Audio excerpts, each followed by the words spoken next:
As you embark on this great adventure, let me share some of the biggest lessons I've learned from a lifetime spent building dreams and beating the odds. I beat a lot of odds. A lot of odds. A lot of people said, I don't know. But it worked out okay. Where are we? Oh, gee, I'm president. How did that happen? Now, you're going to be in the same position. But some of the, would you like to hear some of the ideas, or should I just skip over that part, huh? That's going to be more interesting than all the other stuff, which was slightly political, right? I'm going to give it to you, though, just as I see it and as I've learned it, the hard way and the easy way. First, if you're here today and think that you're too young to do something great, let me tell you that you are wrong. You're not too young. You can have great success at a very young age. You're all very young. In America, with drive and ambition, young people can do anything. I was 28 when I took my first big gamble to develop a hotel in Midtown Manhattan, the Grand Hyatt, and it worked out incredibly well. But I was very young at the time. I was like a very young person in sort of an old person business. Steve Jobs was 21 when he founded Apple. Walt Disney was 21 when he founded Disney. James Madison, James Monroe, Alexander Hamilton, Thomas Jefferson. They were no older than 25 when they began the journeys that etched their names into the history books for all time. So to everyone here today, don't waste your youth. Go out and fight right from the beginning, from the day you leave this incredible university. Go out and fight tough, fight fair, but go out and fight. You're going to be very successful, because now is the time to work harder than you have ever worked before. Push yourself further than you have ever pushed yourself before. Find your limits and then smash through everything. Go and smash through. You've watched that football team smash through. You're going to do the same thing. You're at the age when you have the time and vitality to do really incredible things. If you just give it your all. You'll look back, and a decade from now, you'll be astounded by what you've achieved. You'll remember this day. You'll remember when the guy named Trump was giving the commencement address, and he said I could do it, and guess what? I did. I think you're going to remember that very fondly. I hope so.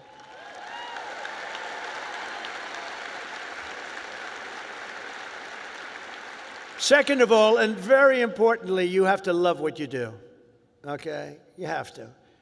I rarely see somebody that's successful that doesn't love what he or she does. That's way you really like. Work isn't work. It's fun. I find it fun. I work all the time, and I find it fun. If I didn't find it fun, I wouldn't be successful, whether it was real estate or in show business. I had a lot of different careers, but I loved real estate so much, and I was very successful at real estate because I loved it. I learned a lot from my father because I watched him work. He worked he was a workaholic. He loved to work. He's a good man. He was a tough guy, tough as hell, actually. Now that I think back, I don't know if you could even get away with that nowadays. He was tough, but he was a good man, I'll tell you. And he worked 7 days a week. He worked Saturdays, Sundays, it didn't matter. And I learned by watching him, he loved his life. He loved what he was doing. He had a great long-term marriage, a long, many years. He beat me on that one. No, mine are very successful, but they haven't lasted quite as long. It was close to 70 years. That was a long time. I said, Pop, you beat me on that one.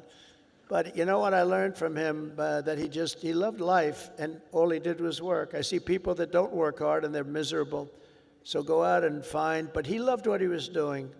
And you have to find something that you love, and you have to follow your own instincts. Listen to your parents. They're very wise, but you have to follow your instincts and your heart, your soul, and you want to be the very, very best you can be. Treat every day like a home game against Auburn. Fight like hell and enjoy doing it, and your coach can tell you all about that. Third thing is to think big. You know, you're going to do something, you might as well think big, because it's just as tough. You can think small. I know a lot of people, they thought small. They're very smart. I know others that weren't nearly as smart, but they had a better picture of the big picture, because it's just as hard to solve a small problem as a big problem, and it's just as much energy and everything else, except the result is going to be a smaller one. So love what you do, but think big if it's possible. Now, if it's not possible, that's okay too. You do something, you have to do something that you love. You will have all the same headaches and challenges, all the same delays and setbacks, so you might as well do something that's just amazing. America doesn't aim small, Alabama doesn't aim small, and neither do you. So think big when possible, think big. Fourth is work hard. Work hard. Never, ever stop. An example is a great athlete, actually, Gary Player, golfer, great, great golfer. He wasn't as big as other men. He was actually on the small side. Don't tell him that. Friend of mine, don't tell him that because he doesn't understand that. But he worked very, very hard. He made up for it. He never stopped. He won 168 golf tournaments. Think of that, 100. I said, Gary, you're winning like every weekend. Do you ever choke or anything? I don't know what choke means. And he made a statement years ago that I read, and I thought it was sort of an incredible statement. He said, it's funny, the harder I work, the luckier I get, right? Think of that. The harder I work, the luckier I get. So you really have to work hard, and you're going to be successful because you have the talent. To get into this school is not easy. To get through it is even more difficult. You have a lot of talent.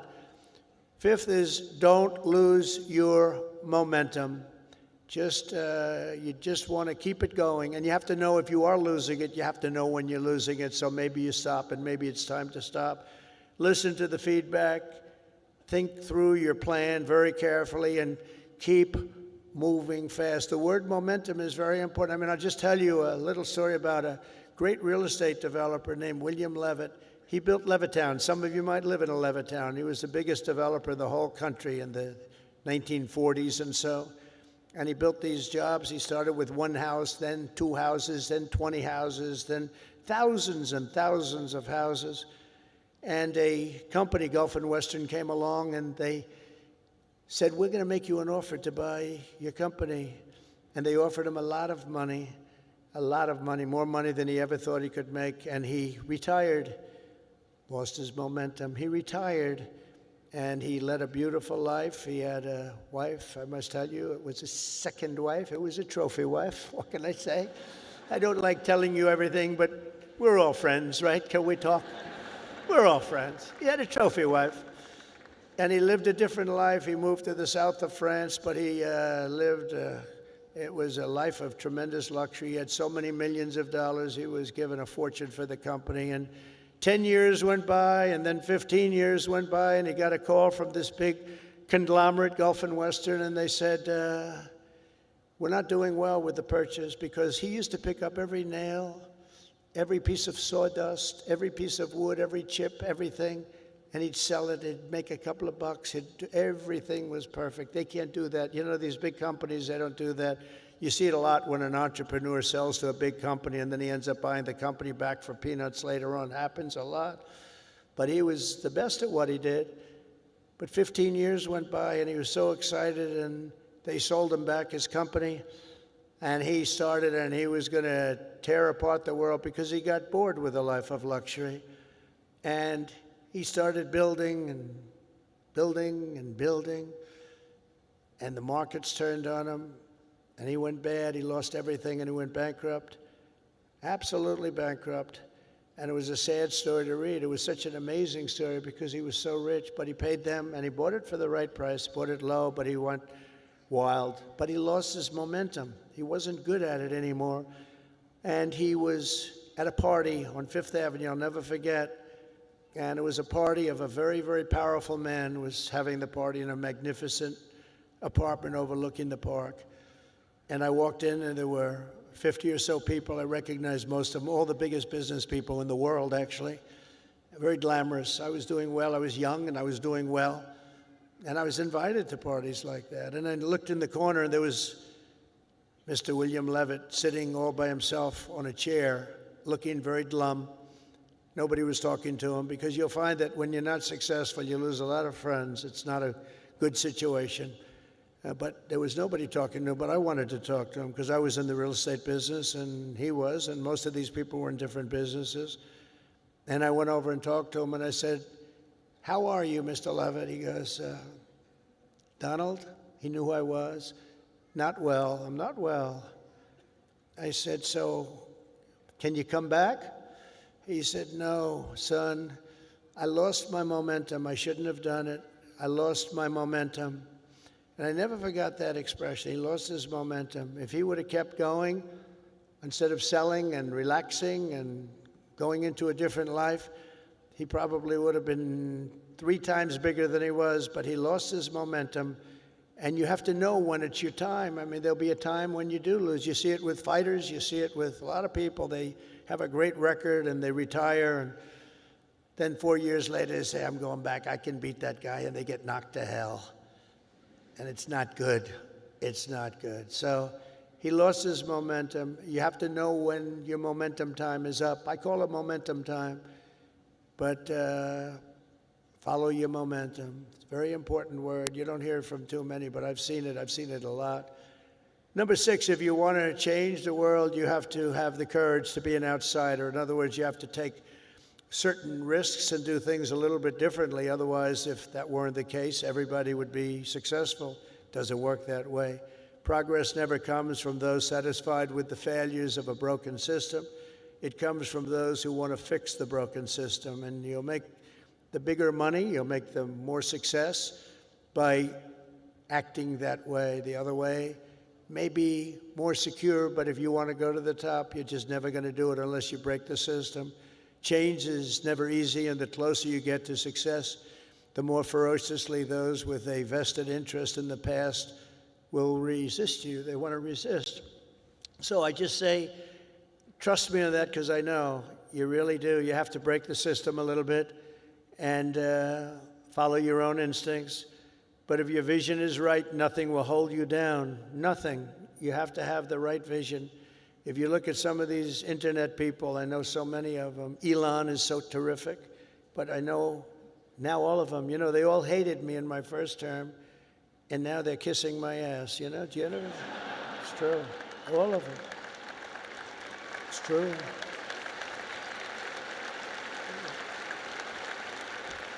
It's amazing. It's nicer this way. Now, in the first, they didn't know what happened because I won an election that, there was never a businessman that won a presidential election.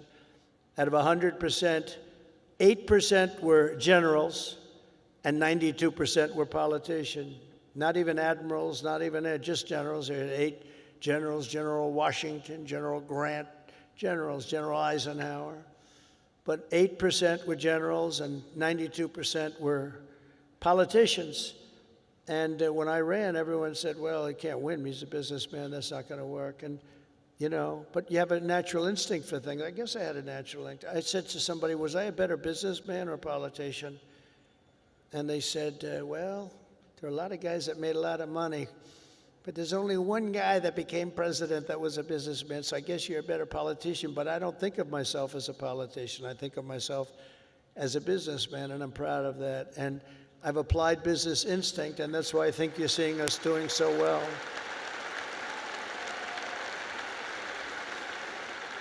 So number 7 is to trust your instincts, common sense. You can go very far in life with common sense. And I applied that to politics because some of these things, like they had open borders.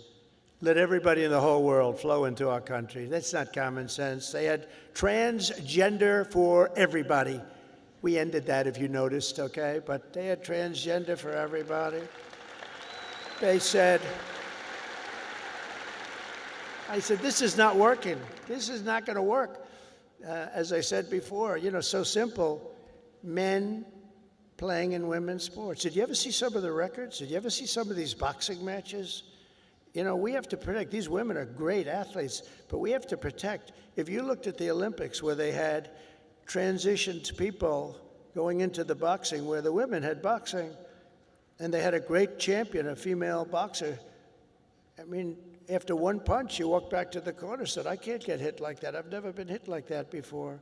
You look at all the volleyball players that have been hurt so badly with balls that are hit at levels that they've never seen before. But the greatest is like weightlifting.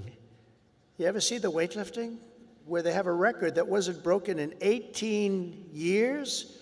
And they have, should I imitate it? My wife gets very upset when I do this. She said, darling, it's not presidential. I said, yeah, but people like it. Should I do it or not? All right, I'm in trouble when I get home, but that's okay. What the hell? I've been in lots of trouble before. But no, you look at the weightlifting where 18 years it stands, and they have this young woman, and her parents are right where you are in the front row, and they're so proud of her, and it's like 209 pounds, and she's going to lift that. The record stood for 18, think of it, 18 years, and they put an eighth of an ounce here, and an eighth of an ounce here, little tiny little bit, and she's going to do it. Mom, I love you. I'm going to do it for you, Mom. And she goes, and she lifts, and she gets it, and Mom, I'm going to do it, Mom. Can't do it. And then a guy comes along, or a gal, or whatever. A transitioned person comes along. And he was a failed weightlifter as a man, but he comes along, 206 pounds. They put the little thing on, and he goes, boom, boom. And breaks the record like by 119 pounds. That's not right. The other one is the swimming. You've heard me talk about it. Great swimmers, and you know, they rose to the top. Women swimmers, and they grew up together. And they're Olympic class swimmers, and they're qualifying for some big tournament. And now the race is getting ready to start, the big race, and one young lady, she was going to set the record. She fought all her life to set the record. She has to win it by one ninth of a second. Think of that, 1/9. I don't like those odds, 1/9 of a second, right? But she looks to the left and she sees all the friends that she grew up with down in California, from all over the country. They're all the best swimmers. Then she looks to the right and she sees the same thing, but there's a person next to her who's a giant. And she looks and she, oh my God, who is that? I don't recognize that person. That was a person that transitioned, and he had the wingspan of Wilt the Still Chamberlain, if anybody knows what. And as you know what happened, she was very, very badly injured in that meet because he went by her so fast that she was windburned. They had to take her out. She got serious windburn. He flew back and forth, and she didn't know what, but she got the hell knocked out of her, knowing that I'm only kidding. She wasn't windburned. She was just beaten by a lot. Or the race, did you see the race where they had the best female runners, and they had a guy who was a decent runner, a long-distance race, and he won by 5 hours and 19 seconds. You know, normally you win by like 12 seconds, 2 seconds, a quarter of a second. He won by 5 hours and 19 seconds. It's crazy. And you know, honestly, it's demeaning for women, very demeaning. These are great athletes. It's very demeaning, and we're going to protect women. We're going to protect women. We're going to protect everybody.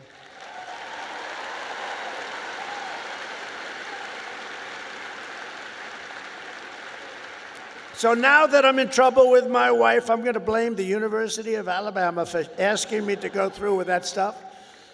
But it's pretty descriptive, isn't it, really? It helps when you know that borders are not racist, speech is not violence, America is good, terrorists are bad, men can never become women, police are not criminals, and criminals are not victims. Eighth, everybody should believe. Thank you. Thank you very much. Everybody should believe in the American dream. It's real, it's there, and it's right before you. We're coming back to the American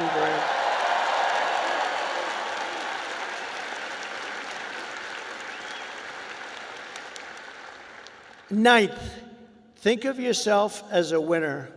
The power of positive thinking. Dr. Norman Vincent Peale, from many years ago, wrote a book, The Power of Positive Thinking, and there is a lot to it, the power of positive thinking. Don't consider yourself a victim. Consider yourself a winner. In recent years, too many of our young people have really been taught to think of themselves as victims and blame people and be angry. Don't be angry. But in America, we reject that idea. that anyone is born a victim. Our heroes are the ones who take charge of their own destiny, make their own luck, and determine their own fate despite the odds, despite all odds. That's what happens. They're given a little chance in many cases, very little chance of success, and they become the most successful people in the world. Whether you were born rich or poor, black or white, male or female in America, anyone can be a winner, and our whole country will be cheering you on, and I'll be at the front of the line cheering you on, especially because you come from this incredible university.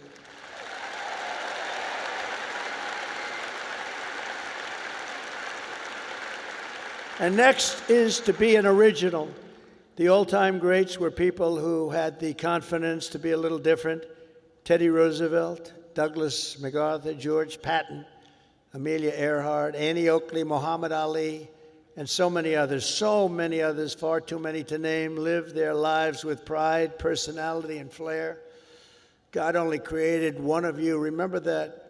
God created one of you. You're all different. Some are close, but nobody is the same. You're one of a kind, so don't try to be someone else. Just be yourself. And finally, and most importantly, never, ever give up. Never give up.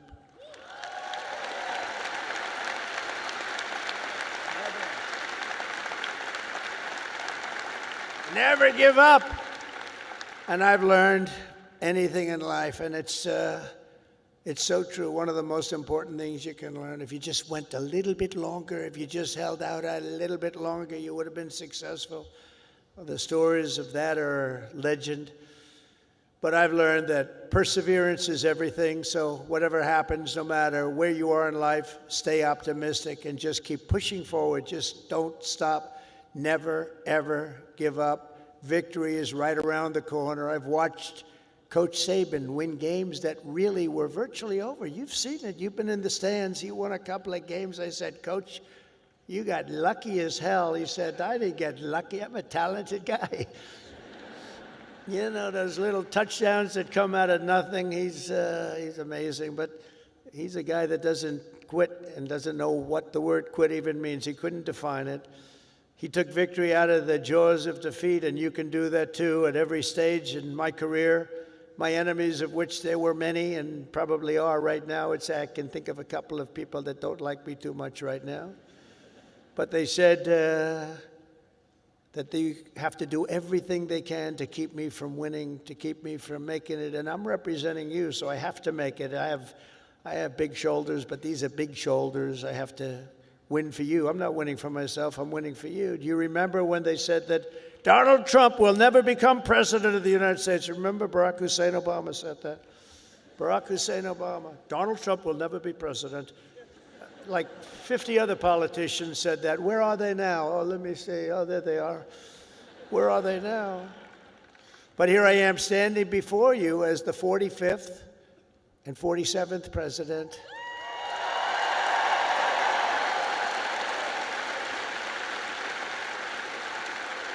You heard that a lot.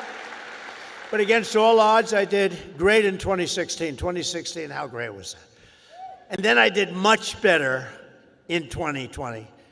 Sorry, the election was rigged. But it was a rigged election. And then in 2024, I made it too big to rig. I said, we got to do this again. We got to do this again. And we made it too big to rig.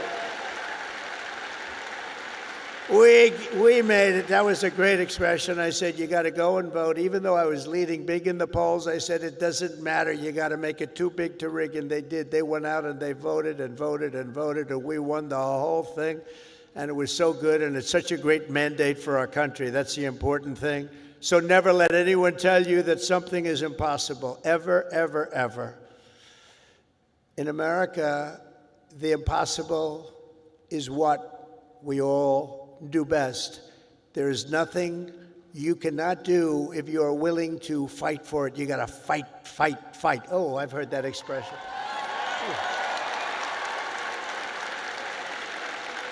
Funny.